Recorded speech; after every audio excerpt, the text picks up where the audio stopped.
This current recession has thrown up some pretty interesting puzzles. I mean, in fact, of course, for economic researchers, recessions are kind of quite useful events, not for the people going through them necessarily, but it kind of throws open a lot of potential for understanding what's going on in the economy much better, because big events happen. There's a lot to learn about.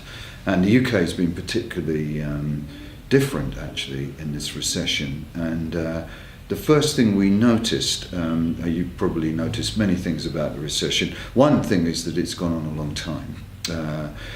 So it's a big recession and a deep recession.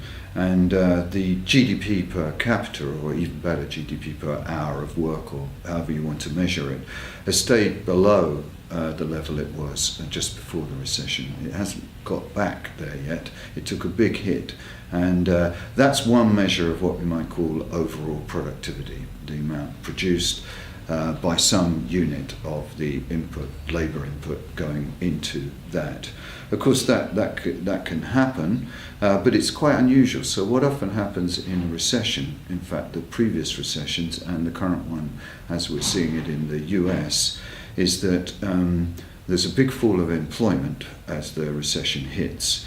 And as you come out of the recession, there's quite a big increase in productivity. Of course, that may be, to some extent, there's less workers, there might be better workers, or at least they're using, there's more capital per each worker, and so you get an overall jolt up in productivity. But we haven't seen this recession.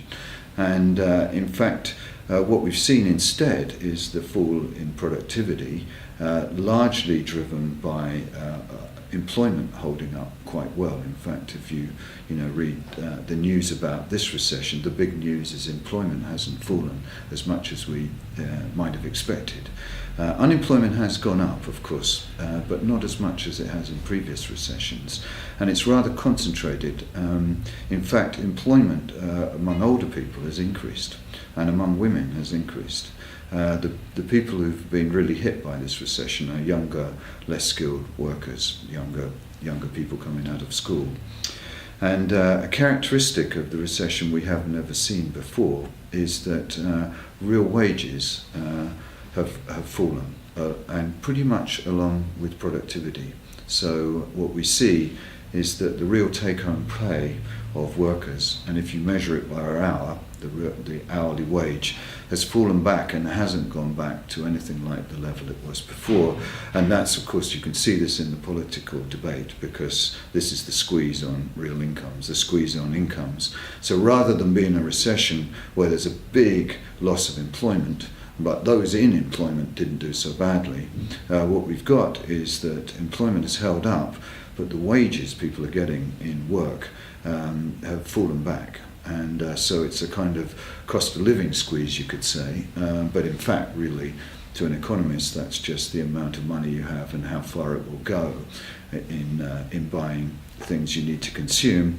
So that's the real wage or real earnings, and that's the thing that's fallen back. And it's quite unusual, and it's a little surprising, and it could be a number of things. So people have said, we've got a very flexible labour market now, and we've got a demand shock, demand for labour falls, people stay in work, but they take a cut in their wage. And there is something in that story. Of course, if people thought this was a relatively short-run event and their wages have fallen, they wouldn't be quite so enthusiastic to be in work. They might say, okay, I'll work a bit, but I'll wait until wages go up to really get back into work, or work harder. That's not what we've seen. We've seen people working, in some sense, harder, or at least as hard, at quite lower wages. So the way we think about that is that it may be a flexible labour market, but it's also that people think that in the long run they're just much worse off, and they just have to be in the labour market in the long run. I think we're going to see quite a steady increase in employment, actually, especially among older people who are just having to stay in the labour market to keep their incomes up, because the value of their pensions and the value of their incomes in work has just fallen back. So consequently, they work more. It's kind of interesting. It's interesting because it hasn't happened in any other country, in particular in the US. which is often a comparison, partly because many of the policies are similar, got a similar financial market, similar private sector, not quite such a big public sector in the US, but in fact the public sector and the private sector have both seen this happen in the UK. So it's nothing particular about the private-public divide, and so what we're trying to figure out is why it's happened in one place and not another. And my general view is that productivity has probably fallen back in the long run in the UK. It's certainly going to take some time to get back. How do you get productivity back in where it was? Well, you need capital investment. It's kind of very simple. The kind of capital that workers in the UK are working with has got older and less productive. In fact, the biggest fall during this recession of all the things that have fallen is business investment. It's collapsed. And that's a very shocking thing to have happened. So if you don't get new capital in to work with workers, then it's unlikely their productivity will rise. Typically in recessions, we see some sectors where there's a lot of new capital going in, some vibrant sectors. To date, we haven't seen a lot of that. So again, you can push the puzzle back to why is there been such a hold up on business investment? Is it the uncertainty about where the economy is going to be in the future? Or is it financial market just not funding the good projects, i.e.